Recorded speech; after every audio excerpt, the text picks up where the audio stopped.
하나님께서 오늘 우리에게 주시는 말씀은 시편 6편 1절에서 10절 말씀, 저와 여러분이 한 절씩 교독하도록 하겠습니다. 저부터 읽겠습니다. 주님, 분노하며 나를 책망하지 마십시오. 진노하며 나를 꾸짖지 마십시오. 주님, 내 기력이 쇠하였으니 내게 은혜를 베풀어 주십시오. 내 뼈가 마디마디 떨립니다. 주님, 나를 고쳐 주십시오. 내 마음은 걷잡을 수 없이 떨립니다. 주님께서는 언제까지 지체하시렵니까? 돌아와 주십시오. 주님, 내 생명을 건져 주십시오. 주님의 자비로우심으로 나를 구원하여 주십시오. 죽어서는 아무도 주님을 찬양하지 못합니다. 소홀해서 누가 주님께 감사할 수 있겠습니까? 나는 탄식만 하다가 지치고 말았습니다. 밤마다 짖는 눈물로 침상을 띄우며 내 잠자리를 적십니다. 사무친 울화로 내 눈은 시력까지 흐려지고 대적들 등살에 하도 울어서 눈이 침침합니다. 악한 일을 하는 자들아, 모두 다 내게서 물러가거라. 주님께서 내 울부짖는 소리를 들어주셨다. 주님께서 내 탄원을 들어주셨다. 주님께서 내 기도를 받아주셨다. 내 원수가 모두 수치를 당하고 벌벌 떠는구나. 낙담하며 황급히 물러가는구나. 아멘. 자리에 앉으시기 바랍니다. 시편 6편은 다윗의 시입니다. 우리가 이제 시편을 매일 묵상하면서 왠지 모르게 가슴이 좀 여름이지만 촉촉해 오는 것 같지 않으십니까? 시가 너무 좋은 것 같아요. 원래 시가 좋은데 그 중에서도 하나님의 말씀, 하나님을 향한 기도, 사랑을 시로 적은 시편은 정말 묵상하면 묵상할수록, 묵상해도 해도 우리에게 참 감사하고 다가오는 것 같습니다. 다윗이 적은 이 시편은, 이 시를 아무리 자세히 읽어봐도 무슨 사건 이후에 다윗이 이 시편을 썼는지 뭔가 힌트를 찾기가 어려워요. 그런데 무슨 일이 있었던 것은 분명합니다. 아주 힘든 일, 아주 어려운 일, 그것도 어쩌면 다윗이 하나님께 회개해야 하는 그 일을 겪은 이후에 이 시편을 쓰는 것을 우리가 알고 있습니다.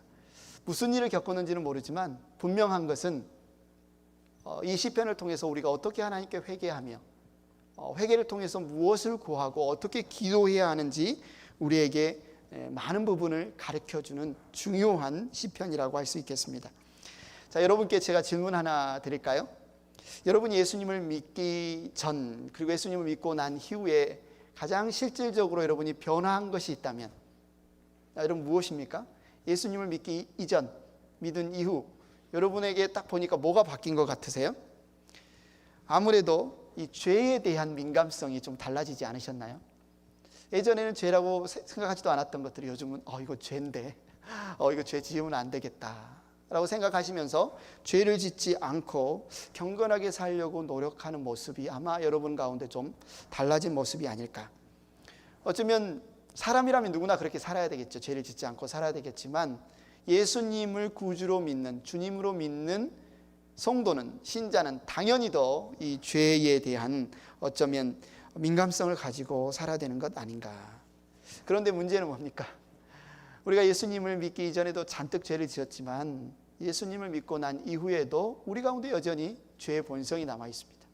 때때로 죄에 넘어지죠. 그러다 보면 굉장히 심각한 죄도 짓는 경우가 있습니다. 말하자면 우리가 예수님을 믿기 이전이나 예수님을 믿은 이후나 뭐 좀 달라지긴 했지만 그 죄를 짓느냐 짓지 않느냐 가지고 신자다, 불신자다 이렇게 나눌 수가 없다는 거예요. 왜냐하면 우리가 예수님을 믿고 나서도 종종 넘어지고 죄를 짓기 때문에. 여러분 이 그림에 보면 지금 뭐 하는 것 같으세요? 앞에서는 이렇게 바늘을 훔치고 뒤에서는 소를 훔치고 있습니다. 속담에 바늘도둑이 소도둑이 된다 이런 말이 있죠. 그 속담의 의미가 뭡니까? 바늘을 훔친 도둑은 그래도 죄가 좀 가볍고 소를 훔친 도둑은 죄가 크다 이렇게 생각을 하는 거죠. 이것이 어쩌면 이 세상에서 죄의 어떤 무게를 나누는 어떤 기준인 것 같습니다. 그러나 하나님은 어떨까요? 하나님 앞에 바늘도둑이나 소도둑이나 그 죄의 차이가 있을까요? 하나님이 보실 때 그 사람은 그냥 죄를 지은 죄인입니다. 하나님 앞에는 바늘도둑이나 소도둑이 똑같아요. 나는 바늘을 훔쳤으니까 이 정도 간단히 회개하면 되겠지. 나는 소를 훔쳤으니까 심각하게 회개해야 되겠지. 이게 아니라는 거죠. 하나님 앞에 죄는 정말 진정을 담아서 진심으로 회개해야 되는 것이 어쩌면 당연합니다. 우리 하나님께서 말씀을 통해서 작은 일에 충성한 자가 큰 일에 충성한다, 이런 말씀도 하셨는데, 어쩌면 죄에 있어서도 작은 죄나 큰 죄나 어쩌면 하나님 앞에 우리가 회개함으로 나아가는 모습, 그 모습이 당연한 것 같습니다. 그렇다면 우리가 예수님을 믿기 이전에도 죄를 지었지만 믿은 이후에도 종종 죄에 넘어진다면 예수님을 믿는 사람과 안 믿는 사람의 차이가 뭘까요? 차이가 뭘까요? 죄를 안 지으면 좋겠지만 또 죄를 짓잖아요. 차이는 죄를 짓고 난 이후에 어떻게 하느냐가 차이겠죠. 먼저 예수님을 믿는 사람들은 예수님께 나아가 회개하는, 그 회개, 반성하고 회개하는 마음, 동기와 태도가 다릅니다. 물론 하나님을 믿지 않는 사람도 반성해요. 그렇지 않습니까? 하나님을 믿지 않는 사람이 잘못하고 떳떳하게 자랑하고 다니는 사람 많지는 않습니다. 잘못하면 이거 잘못이구나. 그런데 그들이 죄에 대해서 잘못했고 뉘우치려고 하는 그 마음의 동기, 그 밑바탕은 어떤 마음입니까? 여러분, 인과응보라는 말 들어보셨죠? 사필귀정 이런 말도 있고, 인과응보. 이들이 어쩌면 자신이 지은 죄, 잘못에 대해서 반성하는 태도는 뭡니까? 뭔가 결과가 올 거라는 거죠. 하나님, 신이 계신데 그분이 착한 일을 하면 복을 주고 악한 일, 죄를 지으면 벌을 줄 거다. 그러니까 내가 잘못한 거 얼른 뉘우치고 착한 일을 해서 복을 받아야 되겠다. 아마 이런 생각 아닌가 생각합니다. 그런데 우리가 이제 그런 사고방식, 그런 가치관을 가지고 오랫동안 살아오다가 예수님을 믿고 나서 죄를 지었을 때 회개를 합니다. 그런데 어떤 마음을 가지고 회개를 하는 거예요? 옛날에 우리가 예수님 믿기 전에 가졌던 그 생각의 어떤 흐름 가운데서 우리가 회개를 하는 거죠. 내가 벌을 안 받아야 될 텐데, 하나님 치시면 어떡해? 하나님이 치시면 어떡해? 빨리 회개해야 되겠다. 그래서 우리가 죄를 짓고 하는 동기가, 많은 분들이 예수님을 믿고 있으면서도 하나님이 치시기 전에, 벌을 받기 전에 얼른 회개해야 되겠다. 그리고 이미 죄를 지었으면 이 받을 벌을 조금이라도 덜 받고 면해야 되겠다. 어쩌면 그런 마음으로 하나님 앞에 회개하고 용서를 구하려는 그런 그리스도인들이 많은 것 같아요. 물론 눈 가리고 아웅하는 식으로 내가 잘못했어도 죄송해요 하나님 하고 얼른 땜빵하기 위해서만 회개하지는 않지요. 많은 분들이 죄를 안타까워하고 하나님 앞에 범죄한 것을 통회하고, 어쩌면 나는 정말 하나님 앞에 거룩한 삶을 살고 싶은데 왜 이렇게 자꾸 넘어지는가, 죄를 짓지 않아야 되겠다, 이런 결단을 하면서 회개하긴 하지만, 그런데 많은 경우에 인과응보, 벌을 나쁜 짓을 하면 벌을 받고 좋은 착한 일을 하면 복을 받는다, 이런 개념에서 우리 그리스도인들이 회개를 한다면 믿지 않는 사람들의 회개와 그렇게 큰 차이가 없을 수가 있다는 거죠.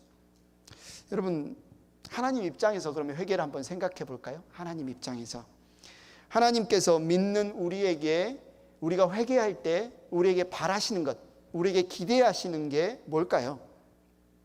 하나님은 우리가 회개를 통해서 하나님과의 관계가 온전히 회복되기를 원하십니다. 그리고 하나님과의 교제가 풍성해지기를 원하세요. 하나님은 우리가 회개하면 나온 이후에 하나님과 더욱 가까워지고 막힌 담이 허물어지고 우리가 친밀하게 교제하는 것, 그것을 우리에게 바라세요. 우리는 보통 죄하면 많은 사람들이 뭘 생각하냐면 죄의 행위를 생각하죠. 도둑질, 살인, 거짓말, 죄의 행위를 생각합니다. 그러나 우리는 이 죄의 행위를 생각하기에 앞서서 그 죄를 왜 그런 행위를 하게 되었는지 본질을 생각해 봐야 되죠. 성경에 보면 죄의 본질에 대해서 알려줍니다. 죄의 본질은 뭐냐면 하나님을 떠난 거예요. 하나님께 등을 돌리고 하나님의 뜻이 아닌 자기 마음대로, 자기 뜻대로 사는 것 자체가 죄다. 그게 죄의 시작이고 그것이 죄다라고 말하죠.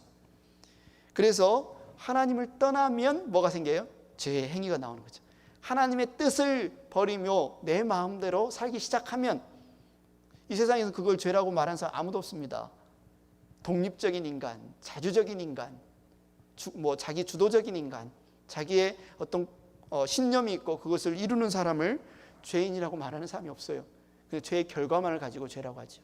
그러나 성경은 우리에게 하나님을 떠난 것이 죄고 하나님께 등을 돌린 것이 죄고 하나님의 뜻을 저버리고 내 뜻대로 사는 것이 죄다라고 말하고 있습니다. 그 결과로 죄의 행위가 나온다. 그러면 하나님께서 우리가 회개할 때 이런 죄의 행위만을 다루기를 원하실까요? 아니면 우리의 죄의 본질을 다루기를 원하실까요? 당연히 하나님은 우리가 회개할 때 우리의 죄의 본질의 문제를 다루기를 원하신다는 거죠. 나 거짓말해서 잘못했어요. 내가 이번에 좀 돈 좀 훔쳐서 죄송해요. 내가 이번에 누군가 정말 미워했어. 이것이 아니라 그보다 더 근본적인 거 뭡니까? 제가 하나님께 등을 돌렸습니다. 제가 하나님의 뜻을 무시했습니다. 하나님의 뜻보다 제 원하는 대로 살았습니다. 이 더 근본적인 본질을 다루기를 원하신다는 거죠. 그런 하나님의 뜻이 아닌, 그렇게 하나님을 향하여 우리의 얼굴을 돌리고 하나님께 방향을 돌리지 않는 한 우리의 죄의 행위는 끊을 수가 없다는 겁니다. 이것이 하나님이 우리에게 바라시는 진정한 회개입니다. 하나님 그분을 찾는 것. 어쩌면 이런 질문을 우리에게 던질 수도 있겠네요. 여러분, 하나님 정말 좋으세요? 여러분, 하나님 정말 보고 싶으세요? 여러분, 하나님 정말 사랑하세요? 하나님이 주는 복, 하나님이 주는 건강, 하나님이 주는 도움 말고 하나님 그분이 정말 좋으세요? 하나님 안 주셔도 그냥 하나님 그분 좋아서 하나님 그분 찾아서 나아가기를 원하세요? 근데 하나님 그러면 좋겠다는 거죠.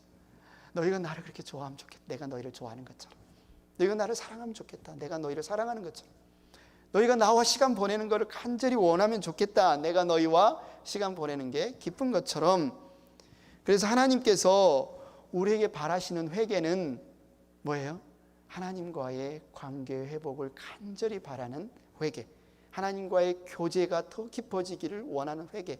그냥 우리 벌 받지 않기를, 그냥 어쩌면 종교적인 이 부담 때문에, 아니면 우리의 인격이 좀 성품이 바뀌기를 원해서, 물론 이런 부분도 당연히 포함이 되어 있겠지만 그 근본적인 회개의 이유는 정말 하나님 그분이 좋아서 그분을 사모해서 그분과 함께하기 위해서 하나님 앞에 나오는 회개였으면 좋겠다라는 거죠. 예를 하나 들어볼까요? 부모가 없는 아이들을 고아라고 부릅니다. 그리고 한국에서는 그런 아이들을 고아원에서, 시설에서 돌보고 이렇게 보살피죠. 고아도 잘못을 하면 반성을 합니다. 왜 반성을 해요? 원장 선생님께 혼날까 봐, 그죠? 다른 친구랑 싸웠던가, 아니 물건을 파손했던가, 규율을 어겼으면 이거 큰일 났네, 원장 선생님한테 혼나겠네 라고 하면서 어쩌면 그들도 반성을 합니다. 첫 번째 이유는 원장 선생님이 혼날까 봐. 두 번째 이유는 심성이 착해서 이렇게 거짓말하면 안 되지, 다른 친구들 때리고 다니면 안 되지, 이거 나쁘지라고 하면서 어쩌면 그런 죄책감 때문에 반성할 수도 있어요. 하지만 이것은 그냥 양심에 의한 반성일 뿐이죠. 이 일이 잘못됐다라는 생각에, 그 행위에 대한 반성일 뿐입니다. 그러나 부모가 있는 아이들, 자녀들은 어떨까요? 그들은 이것이 부모님께 혼나겠다, 회초리 맞겠다라고 해서 물론 잘못했습니다라고 회개하고 반성할 수도 있고, 내가 이런 아이가 되면 안 될 텐데 착한 아이가 돼야지라고 하면서 반성할 수도 있겠지만, 그 아이에게 있어서 가장 먼저 부모님께 잘못했다고 뉘우치고 반성하는 목적이 뭡니까? 목적이 뭐예요? 부모님과의 관계 회복을 위해서 그러는 거죠. 부모님과의 어쩌면 훼손된, 자기의 잘못으로 인해서 훼손된 관계와 깨어진 관계를 바로잡고자 사죄하는 겁니다. 잘못했습니다, 용서해 주세요. 우리 혜원이도 가장 무서워하는 게 그거예요. 나 네 아빠 안 한다 이제, 자꾸 그러면 그럼 가장 무서워해요. 부모가 있는 자녀에게 있어서의 회개는 그 부모와의 관계의 회복, 이것이 반드시 포함이 되어 있습니다. 그런데 우리가 크리스찬인데, 우리가 하나님을 믿는 성도인데, 우리가 회개할 때 하나님과의 관계, 교제는 다 내버려 두고 나 이거 한 행위, 나 이거 잘못한 것, 그 일 잘못했어요, 벌 주지 마세요. 용서해 주세요라고 하면 우리 하나님 아버지의 마음이 어떻겠습니까? 다윗이 주님께 오늘 본문 1절에 보니까 분노하며 나를 책망하지 마십시오. 진노하며 나를 꾸짖지 마십시오. 이 장면을 보면 분명히 잘못했구나. 다윗이 뭔가 큰 잘못해서 지금 하나님이 지금 분노하고 진노하면서 책망하시는 그런 상황이구나라는 것을 알 수 있습니다. 그런데 그런 상황에 하나님의 책망과 진노가 얼마나 그 고통이 심했던지 다윗이 뭐라고 이야기하냐면 죽을 것 같아요 주님. 죽을 것 같아요. 너무 힘들어요. 막 뼈가 떨리고 살이 떨리고 그래서 도저히 살 수 없습니다. 죽을 것 같아요 라고 하면서 하나님께 뭐라고 구합니까? 오늘 보면 6절에 보니까 죽어서는 아무도 주님을 찬양하지 못하잖아요. 수올은 음부, 신약에서는 음부로 표현한, 구약에서는 수올 하면 사람이 죽으면 가는 곳, 이 정도로 생각하는 곳입니다. 수올에서 누가 주님께 감사할 수 있겠습니까? 죽으면 주님 찬양하지도 못하잖아요. 죽으면 주님께 감사하지도 못하잖아요. 주님 살려주세요. 그 믿음 좋은 다윗이 죽음에 대해서 이렇게 벌벌 떠는 거 보면 조금 어색해 보이기도 하는데, 골리앗 앞에서 막 두렵지 않게 달려가던 그가, 그 많은 전쟁에서 죽음 두려워하지 않고 달려다니던 그가 어떻게 이렇게 죽음을 두려워한가? 그럼 잘 보시면, 오늘 시편을 잘 보시면 다윗은 그 죽음 자체를 두려워하는 게 아닙니다. 다윗이 두려워한 것은 뭡니까?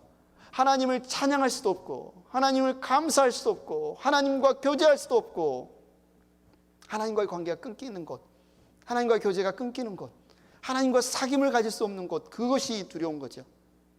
그것이 두려운 겁니다. 그래서 그는 하나님, 저에게 소원은 그겁니다. 하나님 떠나지 않게 해주세요. 하나님 떠나 살지 않게 해주세요.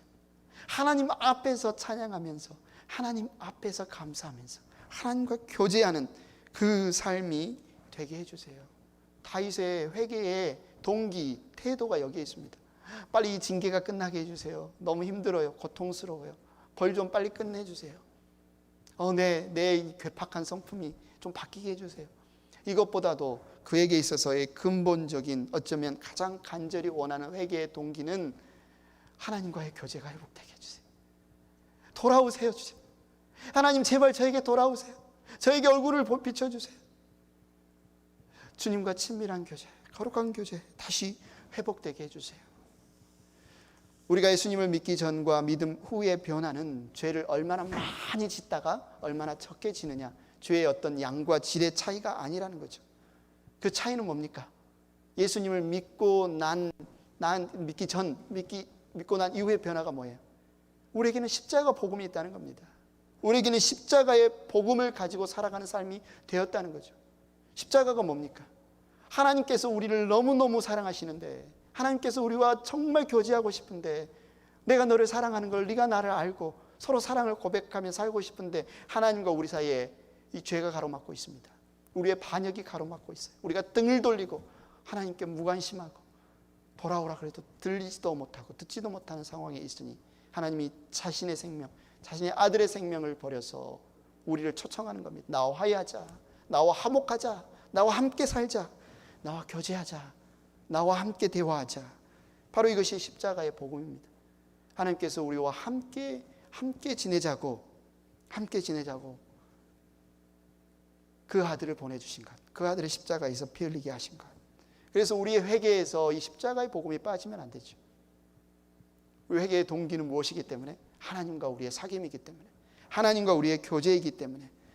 우리의 회개는 벌을 안 받으려고, 어떻게든 빨리 끝내려고가 아니라 바로 이 십자가의 복음 위에서 우리와 하나님 사이를 가로막고 있는 것이 무엇인가? 우리의 생각을 인과응보의 생각으로, 우리의 가치관을 하나님의 그 신실하심과 긍휼하심을 의심하는 그 가치관으로 바꾸는 것이 무엇인가? 십자가를 바라보면서 주님이 나를 이렇게 사랑하시는군요. 주님이 저를 이렇게 죽기까지 사랑하시는군요. 주님의 사랑을 제가 의심했군요. 주님의 사랑에 대해서 제가 믿지 못했습니다. 이것이 우리의 회개죠. 그 이후에는 벌에 대한 용서도, 어쩌면 우리의 인격의 변화도 자연스럽게 따라오는 겁니다. 어디에서요? 십자가의 사랑 안에서, 성령의 감동 안에서. 행복한 교회 가족 여러분, 이 시간 한번 다윗의 시편을 보면서 여러분에게 스스로에게 질문을 해보세요. 여러분이 회개할 때, 기도할 때 여러분은 십자가 복음 위에서 회개하고 기도합니까? 아니면 고아원의 아이처럼 벌 받을 텐데, 혼날 텐데 어떻게 이것 좀 벌 좀 안 받고 지나갈 수 있을까? 그렇게 회개하시나요? 여러분, 정말 하나님이 좋아서, 정말 하나님과의 사귐이 좋아서, 만남이 좋아서 그분과 친밀하게 교제하는 것이 여러분의 인생의 목적이고 여러분의 우선순위고 여러분의 가치가 되어서, 그런데 이 죄가 하나님과 내 사이를 방해하기 때문에 내가 회개합니다. 이것이 저와 여러분의 회개의 이유와 동기가 되었으면 좋겠습니다. 그래서 우리는 하나님과 친밀한 교제, 관계 회복을 위해서 회개하고 기도해야 합니다. 두 번째는 우리는 기도할 때, 회개할 때 하나님의 신실하심을 보고, 그리고 그 신실하심을 신뢰하며 기도해야 합니다. 우리가 예수님을 믿고 난 이후에 예수님 믿지 못하던 때의 그 습관, 그 생각, 사고방식을 버리지 못하는 경우가 종종 있는 것 같습니다. 우리가 아무리 열심히 주일 예배 올라와서 예배 드리고 주중에 막 큐티하고 안 빠지고 기도하고, 그런데도 우리의 가치관이 바뀌지 않으면, 우리의 관점이 바뀌지 않으면, 우리의 세계관이 바뀌지 않으면 여전히 어쩌면 앞에서도 말했지만 불신자들이 하는 반성 정도의 회개밖에 하지 못하는 거죠. 예수님을 구주와 주님으로 믿지 않는 그런 불신자, 믿지 않던 불신자에서 이제는 예수님을 구주와 주님으로 믿은 신자가 되었다는 것은, 이 전환, 이 변화를 무엇에 비유할 수 있냐면 코페르니쿠스적 전환이라고 할 수 있습니다.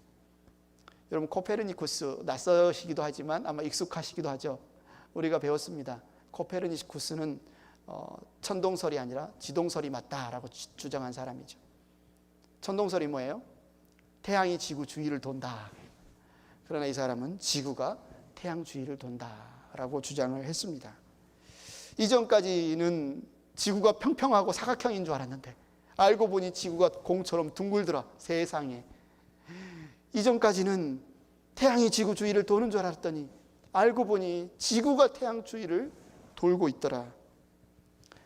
이 사실을 알고 난 이후에 세계관이 어떻게 바뀌었을까요? 그 이전에 통용되는, 야, 지구는 사각형이니까 저 끝으로 가면 뚝 떨어져 죽어, 가지마. 이런 사고방식을 갖고 살던 때 우리가 가지고 있던 어떤 지식, 어떤 결정하는 기준하고, 이게 완전히 지구가 둥글고 지구가 태양 주위를 도는 이 사실을 알고 난 이후에 우리가 무엇을 판단하는 기준하고는 완전히 다른 것이어야 되겠죠. 어쩌면 아예 거꾸로 생각해야 될 수도 있어요. 지금까지 우리가 옳다고 생각했던 것에 반대로 생각해야 될 수도 있는 큰 변화죠. 근데 신앙도 마찬가지라는 겁니다. 신앙도 우리가 예수님을 믿기 이전에는 보이는 것이 최고예요. 눈에 보이는 물질, 눈에 보이는 것, 어쩌면 이 세상에 살아있는 삶이 전부예요. 야, 살아있는 게 전부지, 눈에 보이는 게 전부지. 그런데 예수님을 믿고 나고 보니, 야, 내가 내 인생을 내가 마음대로 살 수 있는 게 아니구나. 우리 눈에는 보이지 않는 하나님께서 온 우주와 온 세상과 모든 사람들의 역사와 삶을 주관하시는 분이 계시구나. 그분의 뜻이 중요하구나. 그분의 의도가 중요하구나. 내 뜻과 내 의도가 중요한 것이 아니구나. 내가 세상의 중심에 있는 줄 알았더니 내가 중심이 아니구나. 눈에 보이는 것이 전부인 줄 알았더니 눈에 보이지 않는 세계에 하늘나라가 있구나. 이 사실을 아는 거죠. 지금까지는 내가 내 마음에, 내 인생의 왕좌에 앉아서 왕노릇하며 살았는데 겸손히 그 자리에서 내려올 수밖에 없습니다. 하나님이 내 인생의 왕이군요. 하나님이 온 우주의 왕이시군요. 인본주의로 살았는데, 자기중심, 내 마음, 내 뜻이 최고인 줄 알고 살았는데, 하나님의 뜻이 중요하군요. 신본주의로 가치관이 바뀌게 됩니다. 예수님을 나의 구주와 주님으로 믿는 그리스도인의 삶이라는 것은 이처럼 성령으로 인해서 거듭난 인생, 가치관이 완전히 바뀐 인생, 바로 이것이 신자의 삶입니다.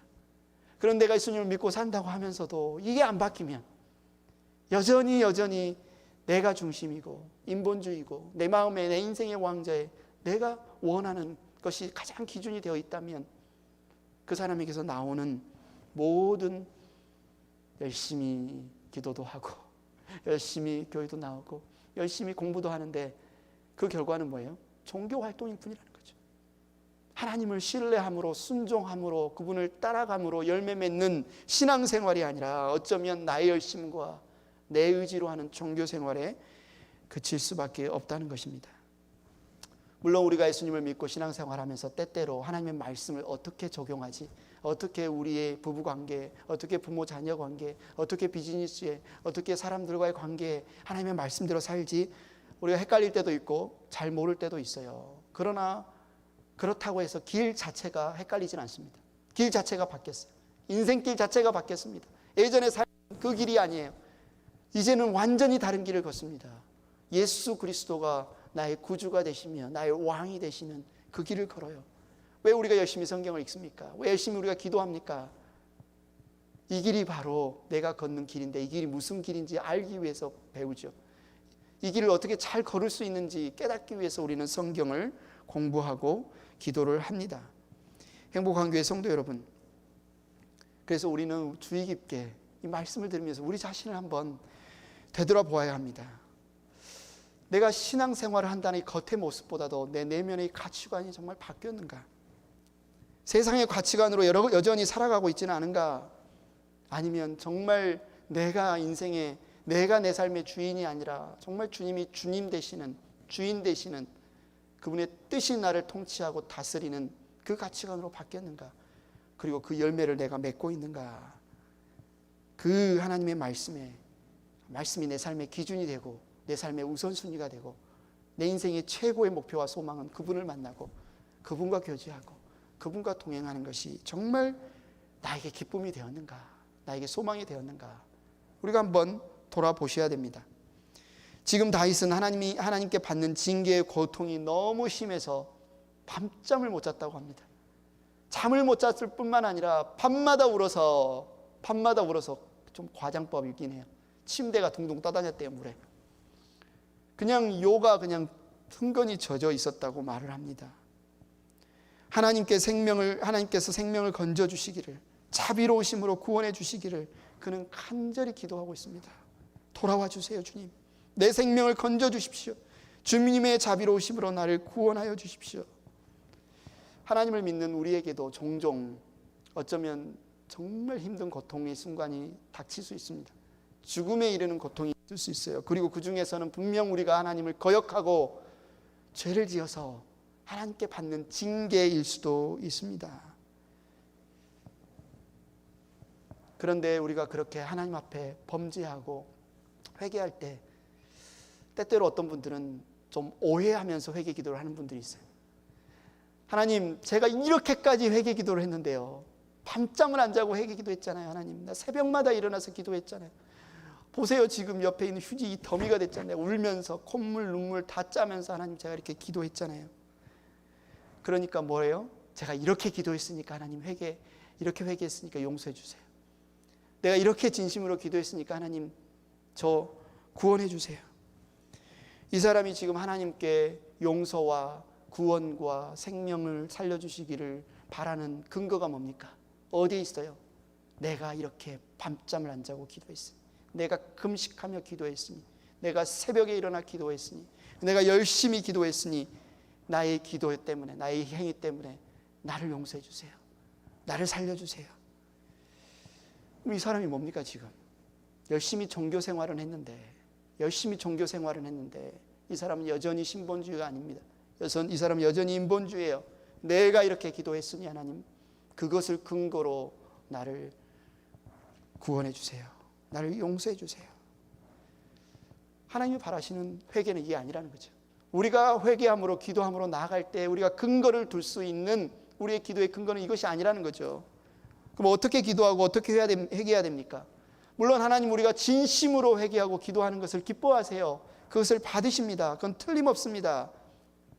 그러나 중요한 것은 하나님은 그분의 주권에 의해서, 하나님은 그분의 뜻에 의해서, 그분의 신실하심대로 우리를 용서하시고 구원하시는 분이시라는 사실을 우리가 믿어야 된다는 거예요. 내가 이만큼 했으니까 나를 구원해 주셔야 돼요가 아니라 이거는 하나님께 달려 있습니다. 그분의 선하심에 달려 있고 그분의 신실하심에 달려있고 그분의 주권에 달려있다는 거예요. 이렇게 말하면 어떤 분들은 불안해해요. 아니 하나님께서 자기 마음대로 막 벌 주면 어떡해요? 기분 내키는 대로 혼내키면 어떡합니까? 그러나 우리 하나님은 아무렇게나 기분 내키는 대로 자기의 막 힘을 휘두르시는 분이 아닙니다. 성경을 보십시오. 하나님은 그분을 사랑하는 자, 그 뜻대로 부르시는 자들에게는 모든 것을 합력하여 선을 이루시는 분이세요. 그분은 의로움으로 우리를 통치하시는 분이세요. 그분은 선하심으로 우리를 통치하시는 분이세요. 우리의 죄를 용서하고 우리를 환난에서 구해주시는 것도 우리가 얼마나 열심히 기도했느냐, 우리가 얼마나 열심히 회개했느냐에 달려있지 않아요. 그분이 우리를 용서하시는 근거는, 그분이 우리를 받아주시는 근거는 어디에 있다고요? 하나님의 선하심에 달려있습니다. 그분의 신실하심에 달려있어요. 그분의 긍휼이 풍성하심에 달려있어요. 우리는 도저히 용서받을 자격이 없습니다. 아무리 열심히 기도해도, 아무리 열심히 금식해도, 아무리 열심히 새벽이고 밤이고 나와서 구해도 우리는 죄의 대가로 죽을 수밖에 없는 자이지만, 우리가 용서받을 수 있는 유일한 근거는 하나님이 신실하시기 때문에, 하나님이 의로우시기 때문에, 하나님의 긍휼이 풍성하시기 때문에 그렇습니다. 그래서 우리가 늘 하나님 앞에 나와 고백할 수 있는 우리의 고백은 뭡니까? 먹든지 마시든지 무엇을 하든지 제가 주님의 영광을 위해 하겠습니다. 이제는 나 자신을 위해 살지 않고 나를 대신하여 죽었다가 다시 사신 주님을 위해 살겠습니다. 주님, 제가 종교 생활하지 않고 제가 신앙 생활하겠습니다. 제 뜻대로 살지 않고 하나님 뜻대로 살겠습니다. 내가 주인 되어 살지 않고 주님이 나의 주님이심을 인정하며 순복하며 살겠습니다. 주님이 우리의 기도를 들으시고 우리의 생명을 건지시고 우리를 구원하시는 것의 근거는 우리가 얼마나 열심히 울부짖느냐에 달려있지 않고, 물론 울부짖어 기도하지 말라는 말이 아닙니다. 중요해요. 우리가 하나님 앞에 열심으로 부르짖어 기도하는 것은 중요합니다. 그러나 그런 열심에 우리의 용서의 근거를 두지 말라는 겁니다. 오직 우리의 용서받음과 우리의 구원받음과 우리의 생명 누림은 바로 우리 주 예수 그리스도의 십자가의 사랑과 하나님의 긍휼히 여기심과 사랑에 달려있다는 것을 여러분 잊지 마시기 바랍니다. 다윗은 밤마다 울부짖었습니다. 모든 침대가 흥건히 젖을 정도로 그렇게 울부짖었어요. 그런데 그 울부짖음 때문에 그가 용서받은 게 아니라 울부짖다 보니 무엇을 깨닫게 되었어요? 하나님이 긍휼이 넘치시는 분이라는 사실을 그가 깨닫게 되었어요. 하나님이 얼마나 나를 사랑하시는 분이라는 사실을 그가 깨닫게 되었어요. 시편 6편 7편 8절에 보면 그가 그 죄의 고통과 하나님과의 관계의 아픔 가운데 어떻게 기도했는지 나옵니다. 사무친 우라로 내 눈은 시렵까지 흐려지고 대적들 등살에 하도 울어서 눈이 침침합니다. 악한 일을 하는 자들아 모두 다 내게서 물러가거라. 주님께서 내 울부짖는 소리를 들어주셨다. 여기서 아주 중요한 표현이 있어요. 악한 일을 하는 자들아 모두 다 내게서 물러가거라. 다른 표현은 다 들어주셨다. 그런데 하나님이 나의 기도를 들어주셨다 그랬는데 아직 안 갔네. 누가 안 갔어요? 악한 자들이 아직 물러가지 않았어요. 무슨 말입니까? 하나님 앞에 기도했고 부르짖었는데 아직 상황이 완전히 바뀐 게 아니에요. 여전히 환난 중에 있습니다. 여전히 고통 중에 있어요. 그런데 뭐가 바뀌었습니까? 환경은 안 바뀌었어요. 대적들이 나를 괴롭히고 나는 여전히 고통 중에 있는데 뭐가 바뀌었습니까? 주님이 내 울부짖는 소리를 들어주셨다. 9절에 주님께서 내 탄원을 들어주셨다.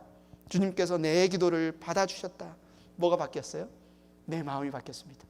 내 마음이 바뀌었어요. 왜요? 주님이 내 탄원을 들어주셨고 주님이 내 기도를 받아주셨다는 사실을 알았기 때문이에요. 확신했기 때문이에요. 주님이 반드시 응답해 주신다는, 내 기도를 응답해 주신다는 사실이 믿어지기 때문입니다. 그래서 7절에 다윗은 뭐라고 고백했었어요? 사무친 우라로 내 눈은 시력까지 흐려지고, 시력, 그죠? 대적들 등살에 하도 울어서 눈이 침침합니다. 눈이 잘 안 보여요. 이걸 2번이나 반복하고 있어요. 왜 이것을 반복하고 있어요? 그가 죄 가운데 있을 때, 그가 고난 가운데 있을 때 그에게 뭐가 안 보이기 시작했습니까? 하나님의 은혜가 안 보이기 시작해요.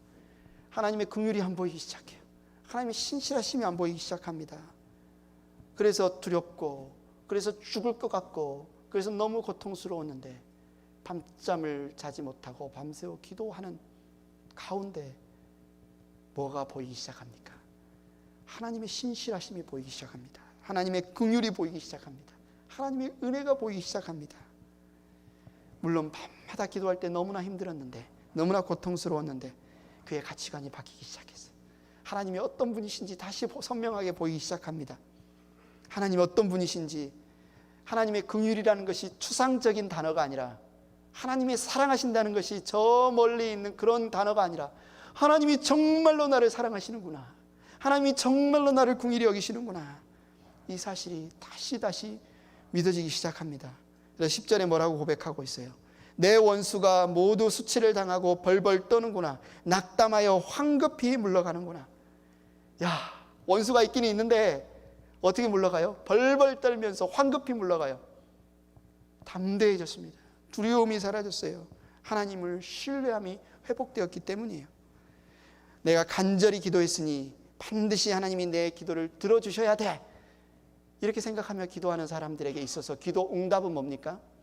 내가 원하는 때에, 내가 원하는 방법으로, 지금 나를 고통스럽게 하는 이 환경이 바뀌어야 이건 하나님이 살아계신 거고, 하나님 내 기도를 들어주신 거라고 생각을 합니다.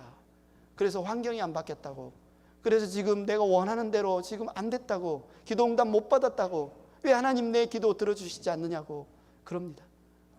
그러나 다윗을 보십시오. 대적들이 여전히 있습니다. 여전히 둘러싸고 있습니다. 그러나 그에게 회복된 것은 무엇입니까? 하나님은 신실하신 분이구나, 하나님 내 기도를 들으시는 분이구나, 하나님 내게 긍휼을 베푸시는 분이구나. 행복한 교회 가족 여러분, 오늘 시편 말씀을 통해서 하나님께서 우리에게 알려주시는 기도의 응답은 뭡니까? 눈앞에 상황이 당장 바뀌는 것보다 더 중요한 것은 바로 하나님이 신실하신 분이시고, 하나님이 긍휼히 여기시는 분이시고, 하나님 내게 간절히 원하시는 것은 나 자신이라는 것, 나의 사랑 고백을 원하고, 내가 그분 보고 싶어하는 것을 원하고, 그분이 나를 사랑하고 나를 보고 싶어하는 만큼 내가 그분을 보고 싶어하고 그분과 교제하는 그 자체를 그분이 정말 원하시는구나. 그분의 선하신 뜻대로, 그분의 선하신 때에, 그분의 선하신 방법대로 나를 둘러싼 대적들을 물리치시고 나를 힘들게 하는 고통을 바꾸시겠지만, 더 중요한 것은 무엇입니까? 내 마음을 바꾸는 것입니다. 하나님이 신실하신 하나님이심을 알고 그분을 의지하고, 그래서 상황 때문에 낙심하지 아니하고, 환경 때문에 실망하지 아니하고, 하나님을, 신실하신 하나님을, 그분이 나를 붙드시고 인도하시는 것을 의지하며 살아가는 것, 바로 그것이 하나님이 내게 간절히 원하시는 것임을 여러분이 믿었으면 좋겠습니다. 이 시간 눈을 감고 우리가 한번 기도할까요? 다윗의 시편을 통해서 하나님, 그렇습니다, 하나님의 사랑, 그 하나님의 열심, 그리고 하나님의 신실하심, 하나님의 선하심, 하나님의 긍휼하심이 오늘 저에게, 그리고 우리 행복한 교회 가족들, 그리고 참 예배드리는 모든 이들 가운데 믿어지기를 원합니다. 보여지기를 원합니다. 우리의 가치관이 바뀌기를 원합니다. 내 뜻대로 되지 않아도 주님의 뜻이 이루어지는 것이 우리의 기쁨이 되기를 원합니다. 내가 원하는 때에, 내가 원하는 방법으로 일들이 이루어지지 않아도 선하신 하나님이, 신실하신 하나님이 하나님의 선하신 뜻대로, 선하신 방법으로 하나님의 선을 이루어 가심을 내가 기뻐하기를 원합니다. 즐거워하기를 원합니다. 내가 그 신실하신 하나님을 붙들므로 내가 기도하기를 멈추지 않겠습니다. 하나님께 달려가기를 멈추지 않겠습니다. 하나님께 돌이키기를 멈추지 않겠습니다. 주님이 나를 그렇게 사랑하시고 기뻐하시는 것처럼 내가 주님을 그렇게 기뻐하고 사랑하기를 원합니다. 하나님 사랑합니다. 하나님 좋아합니다. 하나님 기뻐합니다. 이 시간 이렇게 여러분 고백하는 시간 되기를 원합니다. 같이 기도하겠습니다.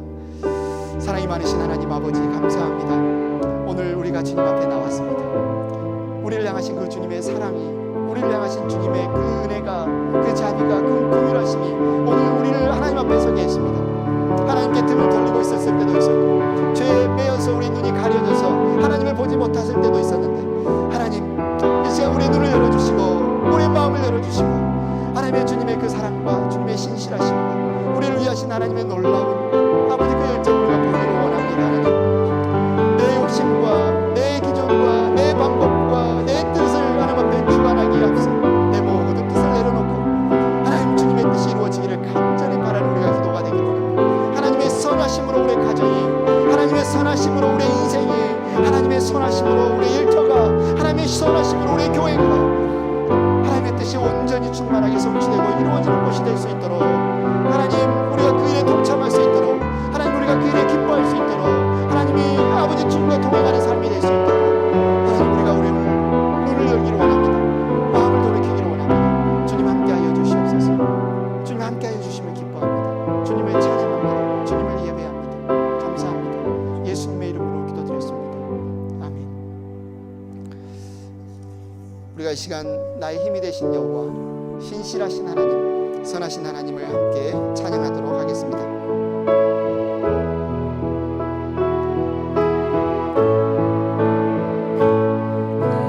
힘이 되신 여호와여, 내가 주님을 사랑합니다. 주는 나의 반석이시며 나의 요새시라. 주님 나를 건지시는 나의 주, 나의 하나님,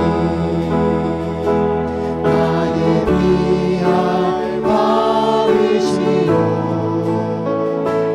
나의 방패시라.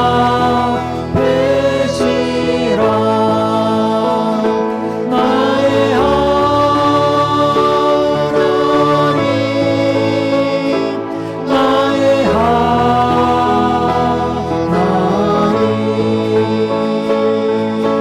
구원의 불이시요 나의 산성이라. 나의 생명이신 여호와여,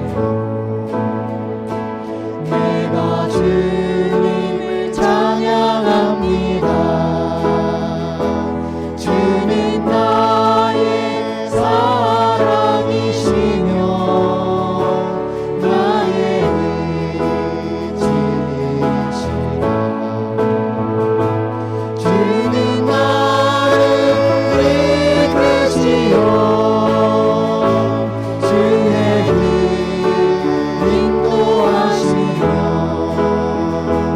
나의 생의 목자 되시니 내가 따르리라.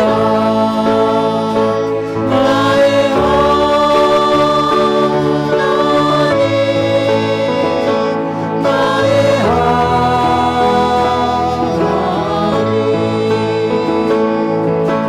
생명의 면류관으로 내게 씻으소서.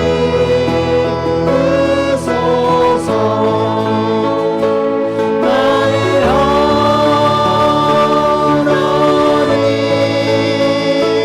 나의 하나님, 그는 나의 여호와, 나의 구세주. 그는 나의 여호와, 그는 나의 여호와, 나의 구세주.